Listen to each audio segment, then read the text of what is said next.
Good evening, and welcome to this week's edition of The Message.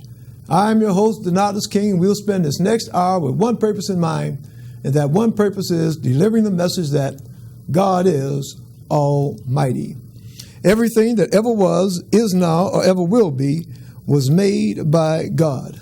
Everything that ever happened, is happening right now, or ever will happen, was made to happen by God. God has a master plan for all time and all creation. God is Almighty. The message is brought to you by, is produced by the Society of Knowledge Incorporated. The Society is an interdenominational, religious, spiritual organization. Our members come from various different religious and spiritual backgrounds. We have various different religious and spiritual beliefs. Although we come from different backgrounds and have different beliefs, there's one belief that we share. There's one piece of knowledge that we hold in common, and that's the knowledge that there is a being, by no matter what name we may have been taught to call that being, by no matter what name we may have come to know that being, whether that name be God, Allah, Yahweh, Jesus, Buddha, nature, by no matter what name, we know that there is a being that possesses not some of the power, not most of the power, but all of the power. We know that there is indeed an almighty being.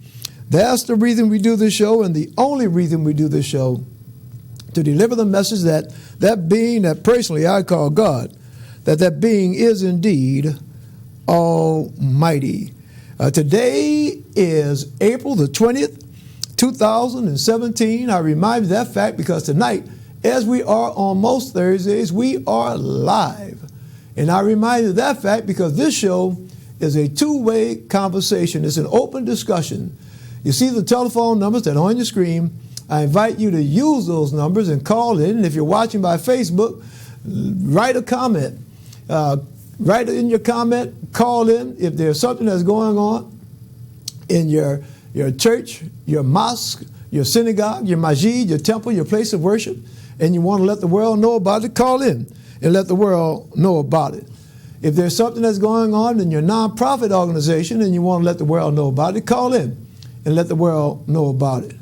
More important than what's going on in your place of worship, more important than what's going on in your nonprofit organization, if there's something that God has done for you in your life, a miracle that God has worked in your life. And I use that word, I use that term literally, a miracle, because the God I'm here to tell you about is working miracles even in the year 2017. Even on April 20th, 2017, God is working miracles. So if God has worked a miracle in your life, you know, it may have been a health problem that you had. Medicine didn't work. Surgery didn't work. Nothing worked.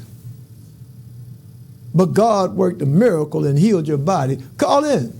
Share your testimony with the world. It may be someone that's going through a similar health problem right now, and they're about to give up all hope. Hearing your testimony about how God healed your body might be the one thing that they need to hear to encourage them, to give them strength, to help them hold on. So call in and share your testimony with the world. Now I say it with the world because as I speak right now, you heard me speak a minute ago and say that we are being seen not only in the city of New Orleans on television, but we are being seen throughout the world on the internet. We are streaming on Facebook Live right now. Folks from all over the world can tune in and watch the message. So I understand we do have a caller. Caller, are you there? How you doing? I'm doing well. That sounds like Minister Antoine Brown. Yes, this is Minister Antoine Brown. I'm calling to let all the viewers know. I want to tell them thank you for checking out my television show that comes on at 8:30 a.m. and 8:30 p.m. on 76 Cox Cable. Mm-hmm. Love what I do. Mm-hmm.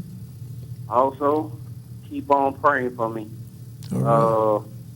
Right now, I'm supposed to have an apartment, but I don't have the keys in my hand. Mm-hmm. And I just, man, you don't want to know the whole details of it. I just need some prayer.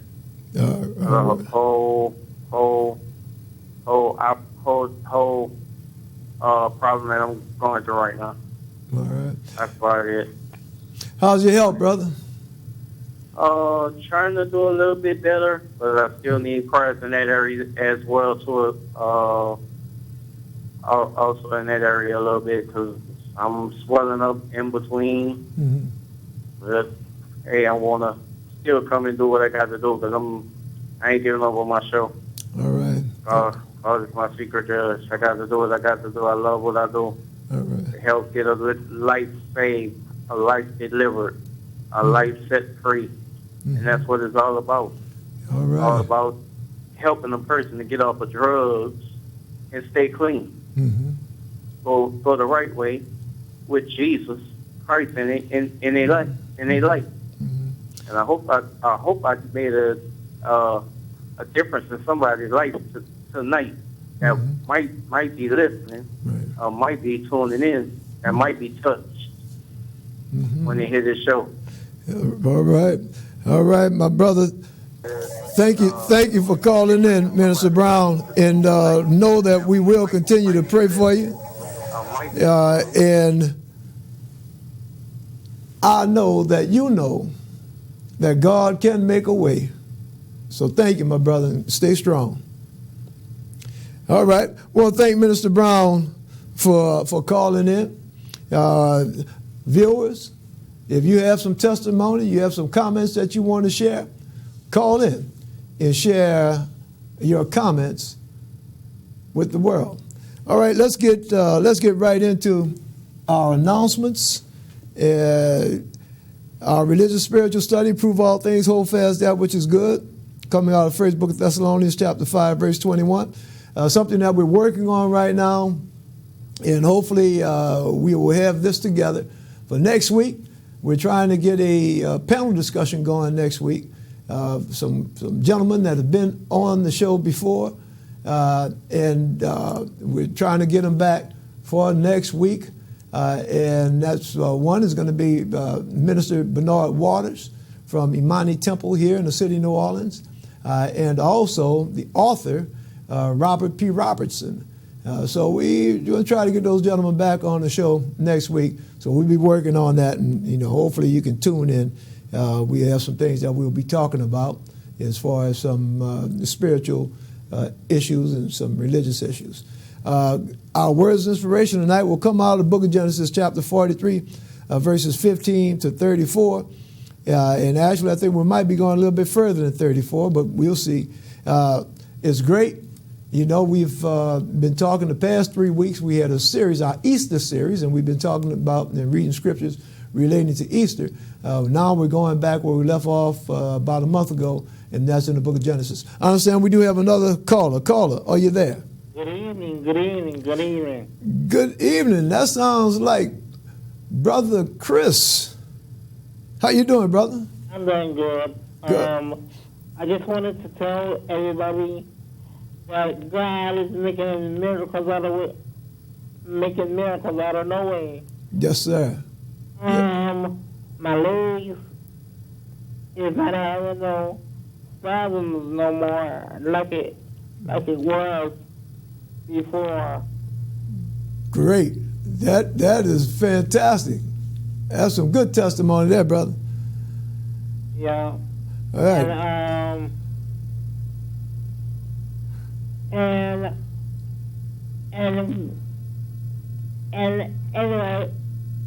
everybody, please call my prayer line so I can help y'all. Mm-hmm. I want to pray with y'all, for y'all, and with y'all. All right, and we will have that information. We'll have that up on the screen in just about another minute and a half. Okay, Mr. King, and God bless you, and God bless your family. Thank you, brother. Thank you. I was looking through Facebook this past week, and actually someone had posted, they had shot a live video at St. Joan of Arc, and I think it was for one of the Easter services. So I just wanted to share that information that St. Joan of Arc is on Facebook. All right.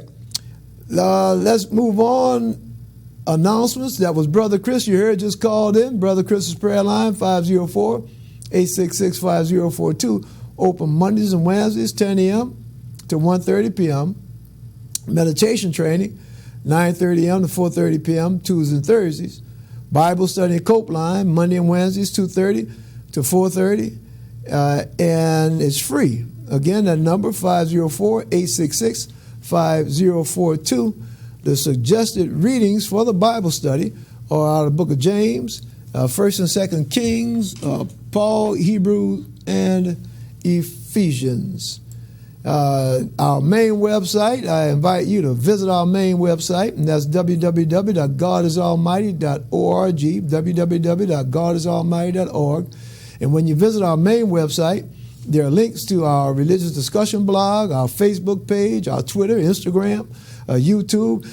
Check out the YouTube. We have videos there from around the world. We have videos on there from Egypt, Rome, all over. Minister Antoine Brown, you heard Minister Brown call in. His prayer line, 225-397-4964. It's free. And if you want to drop him a letter, write him a letter, is P.O. Box 94, Violet, Louisiana, 70092. You heard Minister Brown ask us to please keep him in our prayers. He has some health issues, some other issues that he's dealing with. So please keep Minister Brown in your prayers. The Peacekeepers of New Orleans, that's Brother Umrani and Minister Willie Muhammad out there operating the beef hotline in the city of New Orleans, 504-723-3976. And that beef hotline, that's not somewhere that you call and order a roast beef sandwich or a hamburger. The beef hotline is talking about a beef if somebody is having a dispute. Okay, that's what we talk about when we say beef. If somebody's having a dispute, having a humbug, call a beef hotline, and the peacekeepers will actually come out and sit down and try to mediate things, try to help people talk it out so that we don't have the violence that we are experiencing, not only here in the city of New Orleans, but throughout our United States. Renaissance One is hiring workers, 504-243-1901. And I remind everybody that's watching the show, please, if you know of a business that's hiring, let us know so we can get that information out in the community. Rock of Ages Ministry International, Apostle Ronnie Bailey. Apostle Bailey, they are based in Lafayette, Louisiana, but they are working throughout the state of Louisiana. They have a lot of meetings, worship services, and events here in the city of New Orleans and in Kenner. So their main website, www.ronniebailey.com. You can visit that website, and it'll tell you about all of the things that they are doing. They also have a show that airs here on cable access in the city of New Orleans. St. John of Arc, you heard me talk about St. John of Arc a minute ago. St. John of Arc Catholic Church, 8321 Birch Street, here in the city of New Orleans. Services Saturdays, 4 p.m., Sundays, 8 a.m., and 10 a.m. Call 311 from 8:30 to 4:30 for free smoke detectors and to register for hurricane evacuation assistance. Hurricane season starts in June, but hurricanes do not use calendars. They can come before hurricane season. They can come after hurricane season. Don't wait until there's a hurricane in the Gulf of Mexico before you try to register for free hurricane evacuation assistance. Call now. Okay, call now and register so that you don't have to worry about whether you have money for gas to get out of town when a hurricane is coming. You don't have to worry about if your car is running or if your car is going to break down on you. Register now for hurricane evacuation assistance in the city of New Orleans. You register by calling 311. The 4th annual Sankofa Expo. The topic is Black on Black Love, viewing ourselves and our community as a sacred space. It's a panel discussion, including breakout workshops with vendors, music performances, cultural reluctance, scavenger hunt, puppeteering, and food. Is free and open to the public, and that will be next week, April the 29th, 2017, at the Healing with Care, Inc., and that's located at 214 Broadway Street in Durham, North Carolina. That's from 10 a.m. to 4:30 p.m. That's right, I said it's in Durham, North Carolina, because I say this show is being seen live around the world. We have viewers all over the world, and if you have something that's going on and you want to publicize it, even if it's not in the city of New Orleans, no matter where it is, you want to let folks know about it, let us know. We'll get it on the air. I want to thank Brother Tena Avell for sharing that information, what's going on in Durham. All right, religious spiritual study, prove all things, hold fast that which is good, coming out of first book of Thessalonians, chapter 5, verse 21. And our words of inspiration coming tonight out of the book of Genesis, chapter 43, verses 15 to 34. Now, it's been quite a long time since we have read out of the book of Genesis. And I say quite a long time. It's 3 weeks. In the past 3 weeks, we were doing our Easter series and we're reading scriptures and discussing scriptures related to the resurrection. Now we're going back to our regular order. In that regular order, we were reading out of the book of Genesis. And just to those of you that have been regularly watching, just bear with me, because I'm going to take 2 or 3 minutes just to bring everybody else up to speed on what it is that we were reading and what we've been discussing. And where we are in the book of Genesis now is we've been reading about and discussing Jacob. And Jacob, whose name was changed to Israel, but Jacob, and it's the same Jacob that had 12 sons, and those 12 sons are called the 12 tribes of Israel. Okay, Jacob, the same Jacob, who one of his sons was named Joseph. And Joseph, so now some of you may remember the story about Joseph with the coat of many colors. And that was one of Jacob's sons. And his brothers, well, let me give you a little bit more of the background. Jacob loved him more than his other children. And his brothers got jealous of him. And his brothers threw him into a pit, went home, told Jacob that a wild beast had eaten up Joseph, took the coat of many colors and showed it to Jacob. And now Jacob thinks that Joseph is dead, but actually his brothers had threw him in the pit. Some people came by, pulled him out the pit, and sold him into slavery. And he became a slave in Egypt. Now, so that you don't get it confused, because I know a lot of us know about the Hebrews being slaves in Egypt, but this is before that happened. No, some of y'all, the only way y'all know anything about that is because you saw it in a movie, right? You saw it in a movie, and that's the only way you know anything about the Hebrews being enslaved. But this happened before that. See, the Hebrews were a free people. The Jews, they were a free people. They lived in Canaan. Jacob, all his children, all his relatives, they lived in Canaan. And they were not poor. They had money. They had wealth. And what happened is that there was a famine that went around the whole world, a famine. Crops weren't growing. People were hungry, starving around the whole world. except in one place. In that one place where people were not starving, that one place was Egypt. Now, there was a famine in Egypt. Yes, it was. And the famine lasted for 7 years around the whole world. Crops wasn't growing. 7 years. Famine lasted.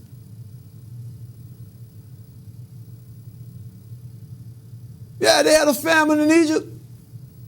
Crops weren't growing, but guess what? The folks in Egypt have food, and they have food because before the famine started, a whole lot of crops was growing. A lot of crops, a lot of food. And instead of wasting the food, the folks in Egypt stored it. They harvested all of the crops and stored it, put it up. And the reason that they had the idea to do that, the reason they had the knowledge to do that, the reason why they were prepared for when the famine came is because before the famine came, the leader of Egypt, his title is Pharaoh. Pharaoh had a dream. And Pharaoh, the dream, it was a recurring dream. And Pharaoh couldn't figure it out. And he was having a dream so often. And it was such a striking dream that Pharaoh went to all of his wise men, all of his priests, went to them and said, look, what does this dream mean? See, Pharaoh knew that dream must have meant something, but he couldn't figure it out. See, in the dream that Pharaoh had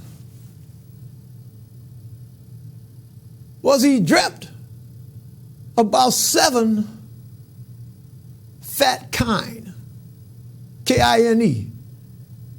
And when I did my research, it told me that meant cows. So Pharaoh was dreaming about 7 fat cows.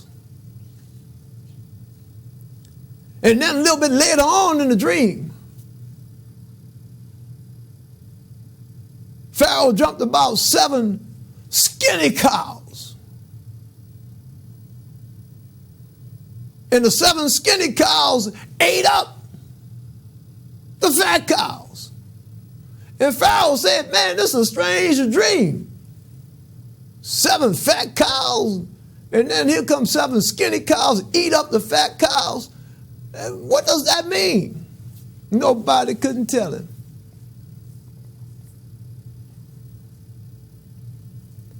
Another part of that dream, he dreamt about 7 fat ears of corn.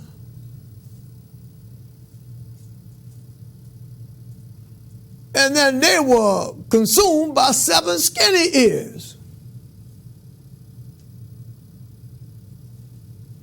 So now Pharaoh's, this was a troubling dream. And he just kept having a dream, and it's troubling him so much, he's going to all of his magicians, all of his high priests that know all these different magic spells and all the rest of that. And nobody could tell him what it meant. Oh, wait a minute. Wait. See, I left out a little part. Remember I was saying earlier about Joseph? With the coat of many colors?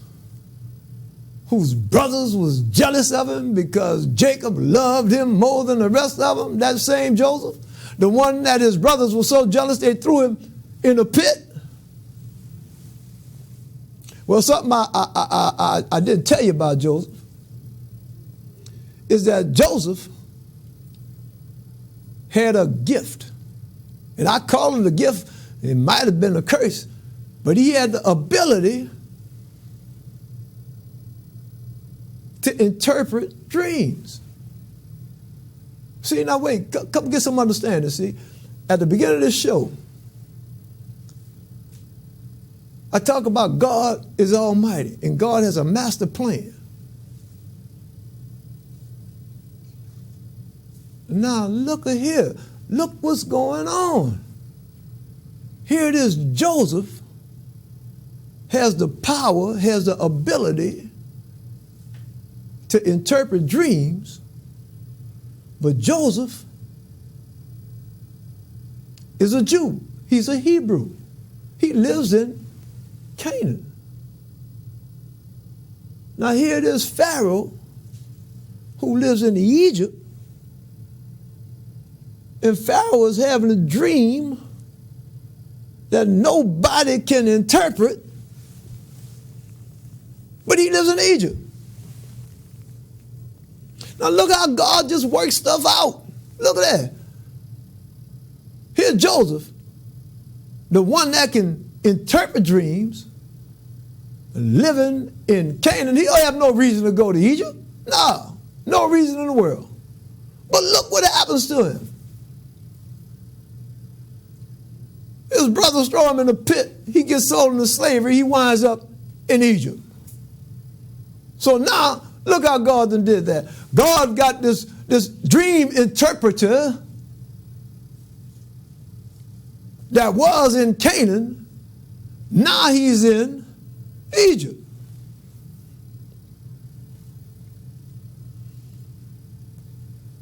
And the scripture tells us that Joseph was a slave, but the way God blessed him so, we talked about this for a while.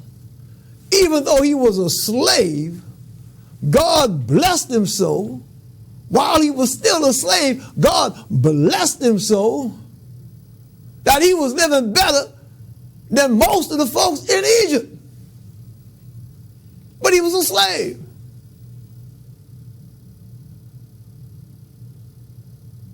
See, his master put Joseph in charge of all of his goods.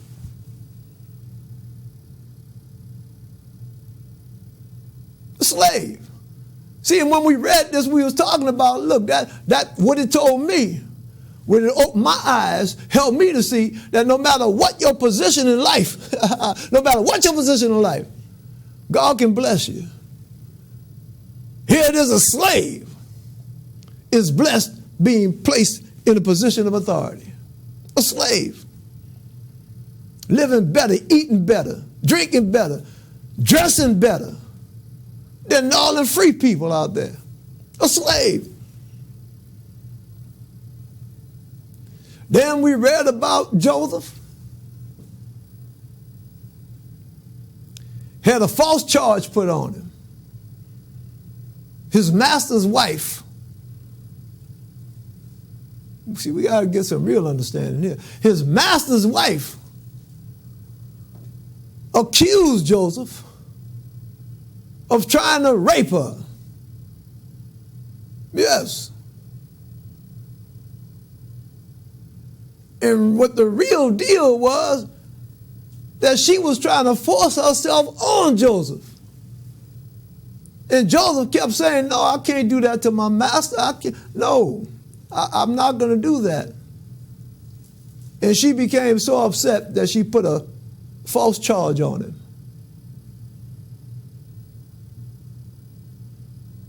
And then Joseph was put in jail. You know, I mean, when we read through this stuff, and I always say this, you know, there's so much drama, so much suspense, so much treachery and intrigue right there in that Bible. You don't need to watch Scandal. You don't need to watch Empire. They got stuff going on in the Bible that make Scandal and Empire look like child's play.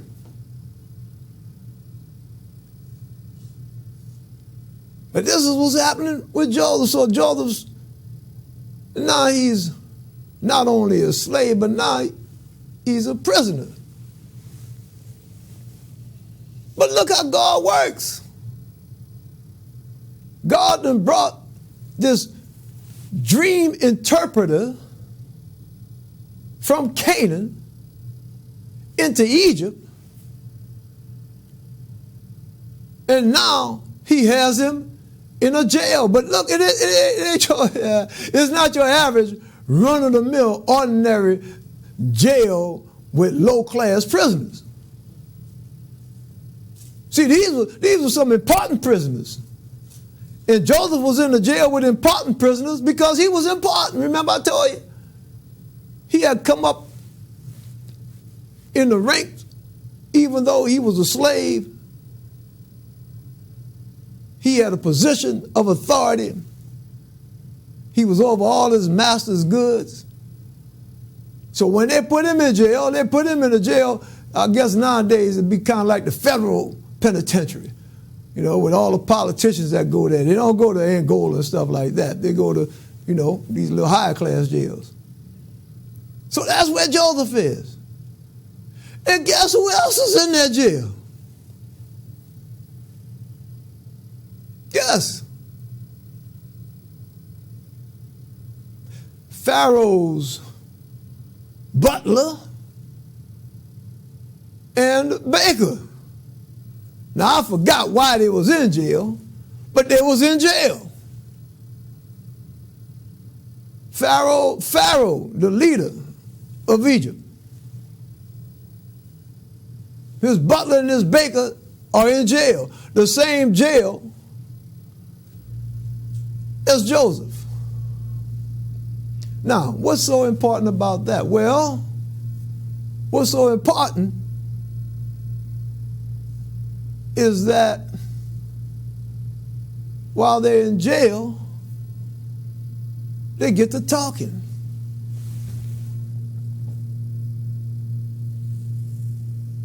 They get to talking. And the butler and the baker, they find out that Joseph can interpret dreams.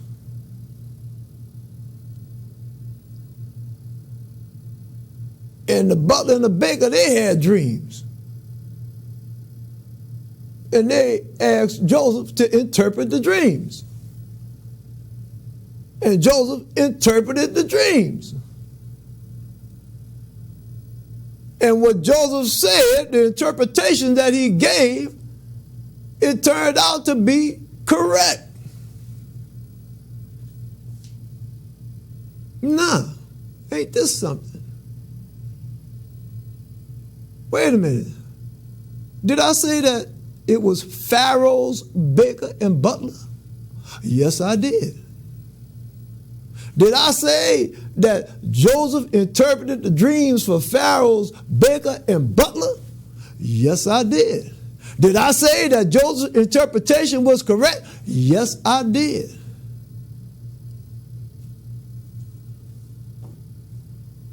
Guess what? Pharaoh found out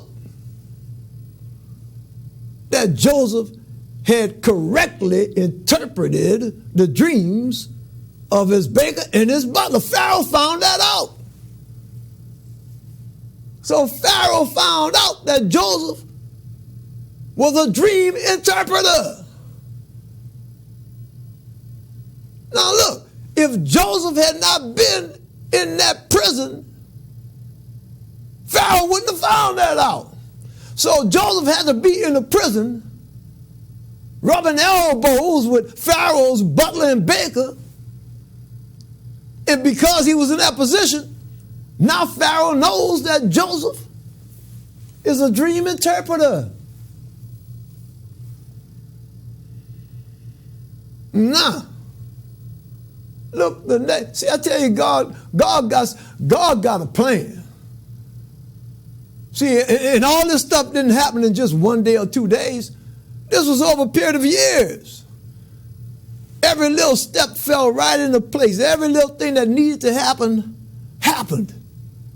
And each and every last one of them little steps led up to Pharaoh finding out that Joseph could interpret dreams. See, every little step. See, even that step going back, way back, when his daddy gave him a coat of many colors, that step helped make Joseph's brothers jealous.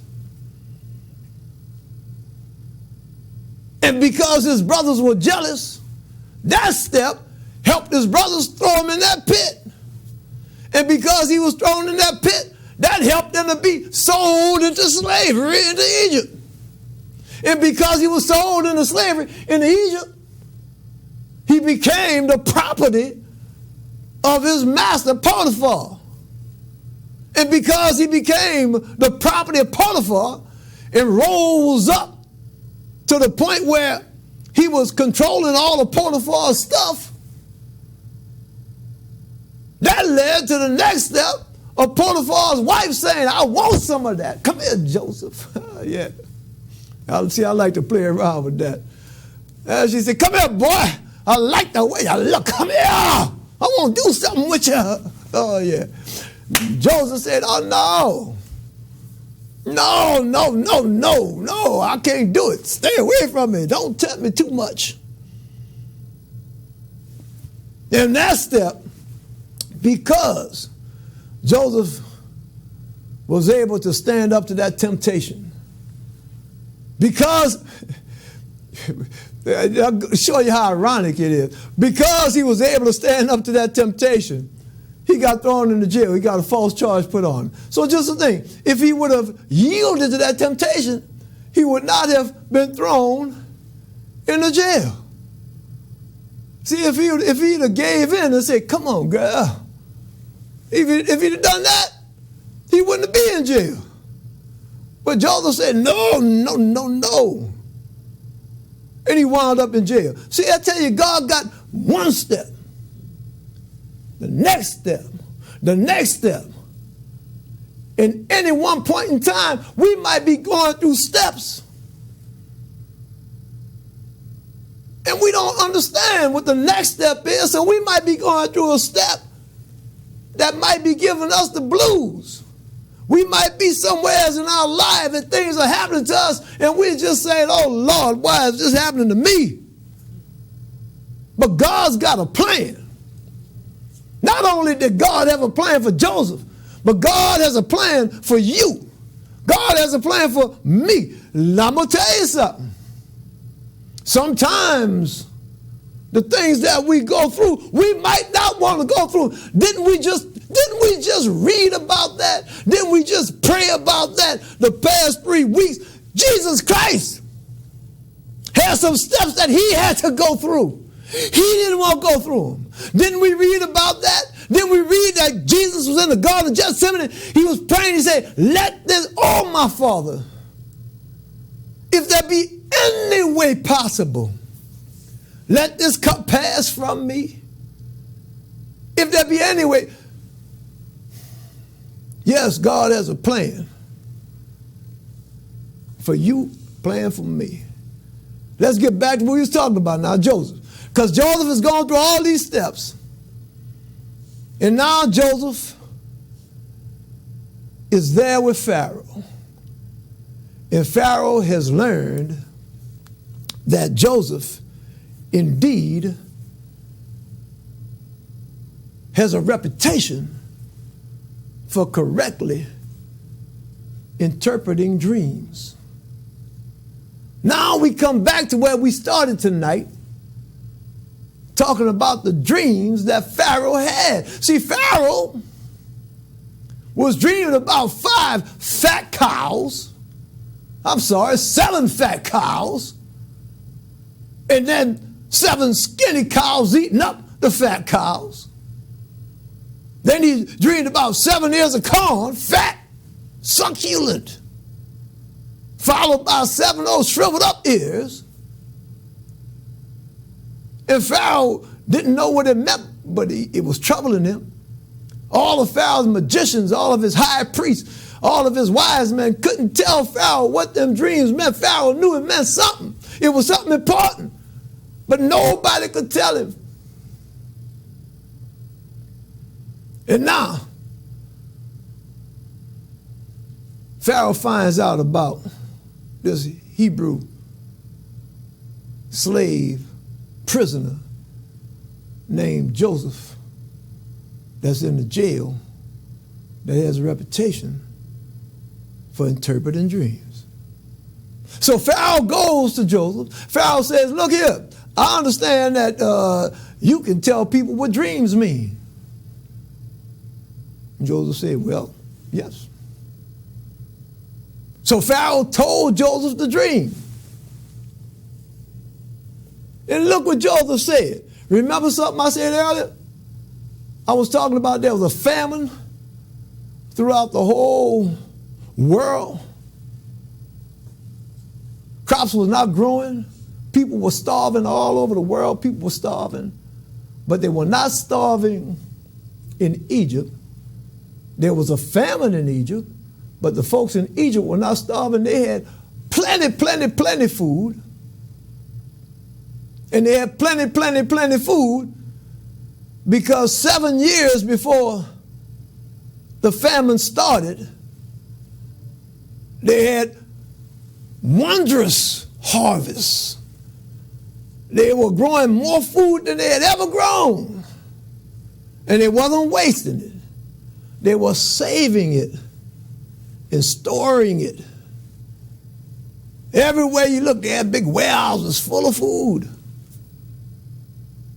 And the reason that they did it, see, now everything's coming together now. The reason they did that is because Joseph interpreted Pharaoh's dreams. And what Joseph said, he said, Pharaoh, let me tell you what your dream means. It means them 7 fat cows you're dreaming about. Those 7 fat ears of corn. What that means, Pharaoh, is that throughout the land, there are going to be 7 fat years. 7 years of plenty. Crops are going to grow good, Pharaoh. Going to grow good. Going to be plenty food. Now, Pharaoh,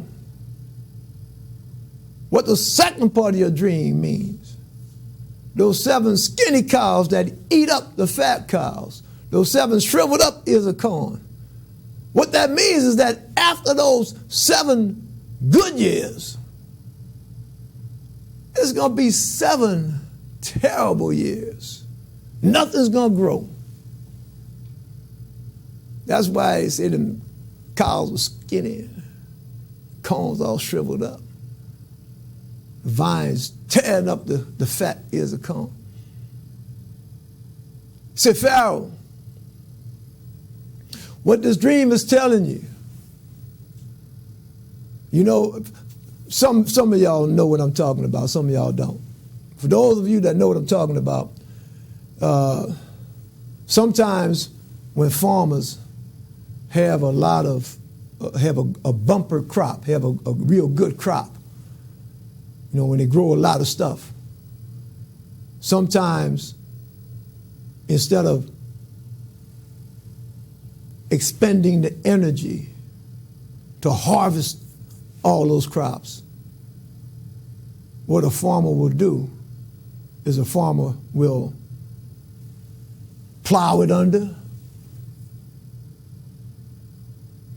plow it under, or let it sit out there on a vine or on a bush and let it wither away because it's not needed. The warehouse might be full. Don't feel like building another one. So just let that stuff go to waste. See what Joseph said? Joseph said, no, Pharaoh. What you do, build you some more warehouses. all the crops that's growing during them 7 years. Save it. Don't waste nothing. Save it.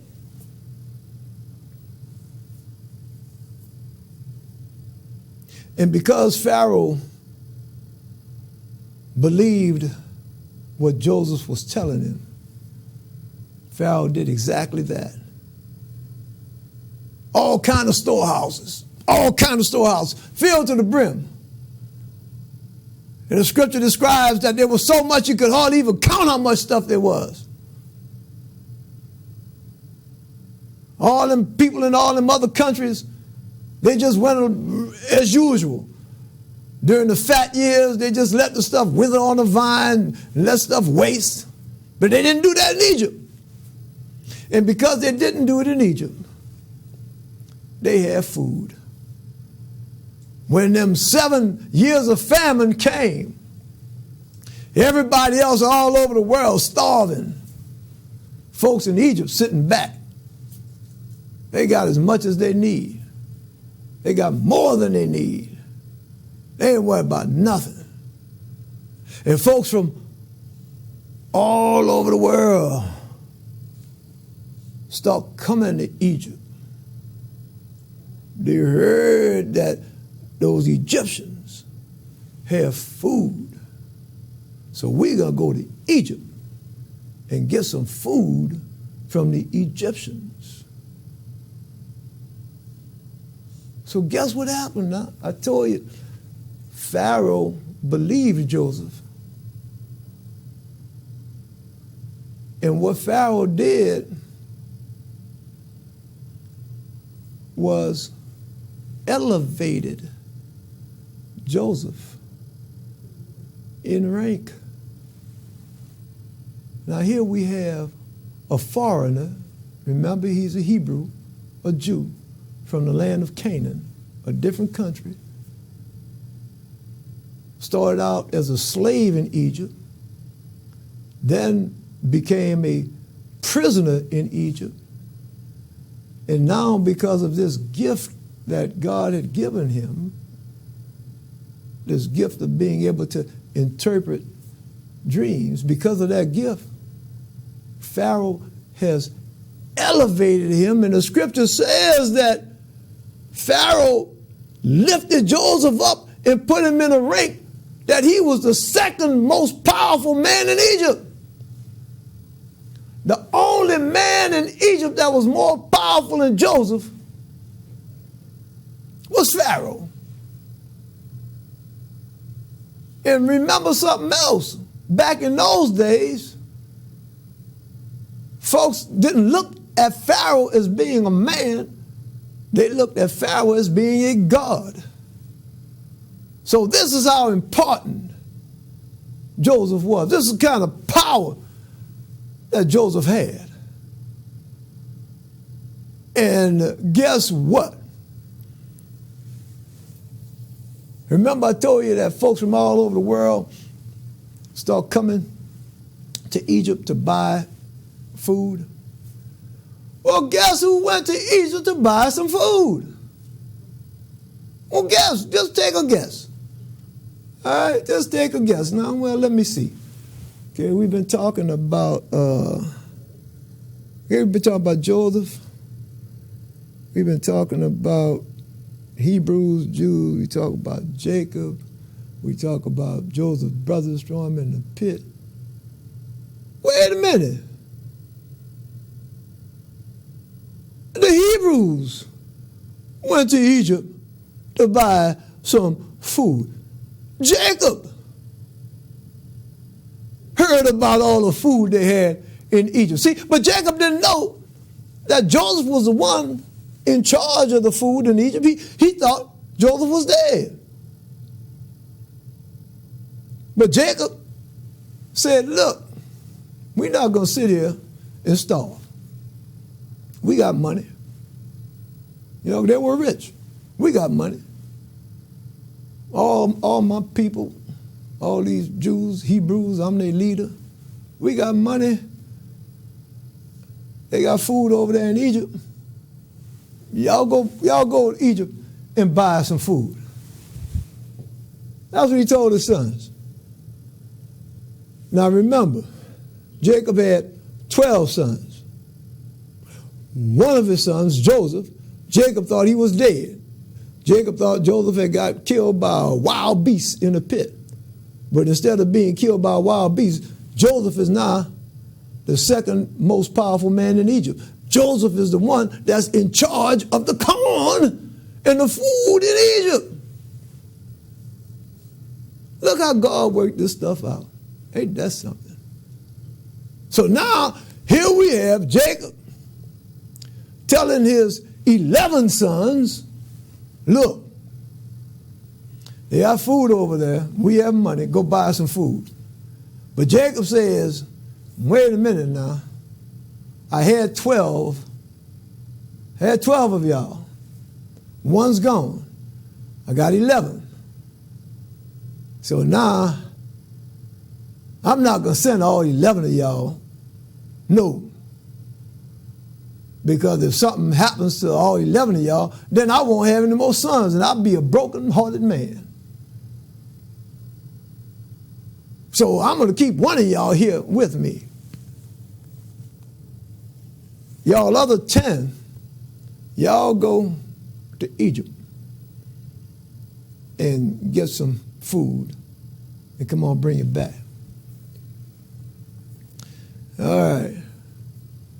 They went to Egypt. They took all their money.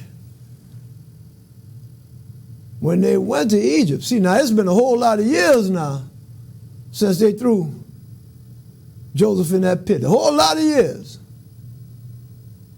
You know, Joseph done become a grown man now. You know, not only become a grown man, but he done got married with children. Yeah. So here's Joseph, second most powerful man in Egypt. Now here's 10 brothers come. His 10 brothers come, and they got to go to Joseph, because Joseph is the one that's in charge. So they go to Joseph, and they don't recognize him. You know, all this time has passed. You know, he done grew up, grown man now. They don't recognize him. But Joseph recognizes them. Joseph knows that's his brothers. And Joseph, I'm going to tell you, Joseph got that little streak in him too. You know, sometimes all those might have a little mean streak in us, want some catch back, some revenge. Joseph, first of all, he's overjoyed, overwhelmed to see his brothers. He loves them, even though they did him that dirt, threw him in that pit, took his coat.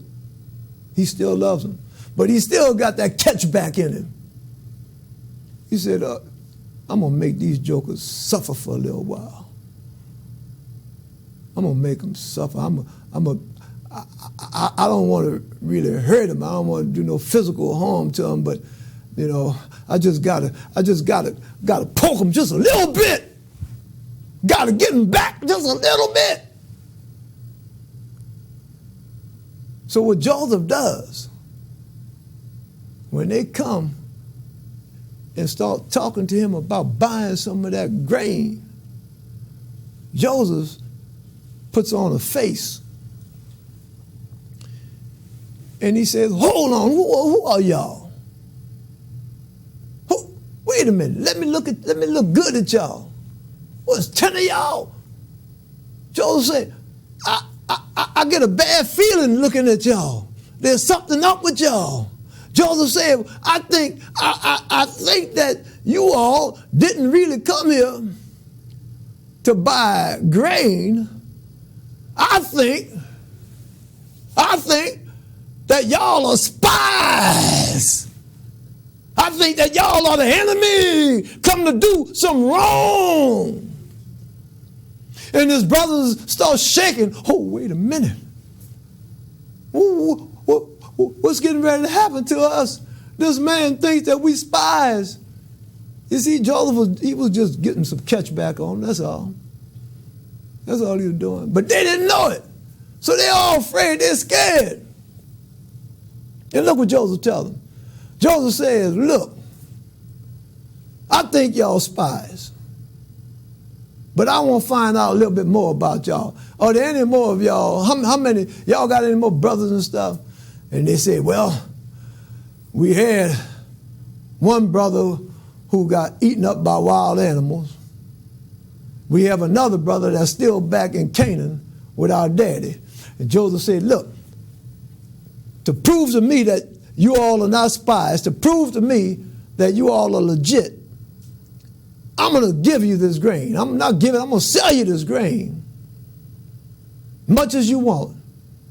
But you take that grain back to Canaan, and that other brother that you said y'all have that's still there in Canaan, y'all bring him back to me so I can see him.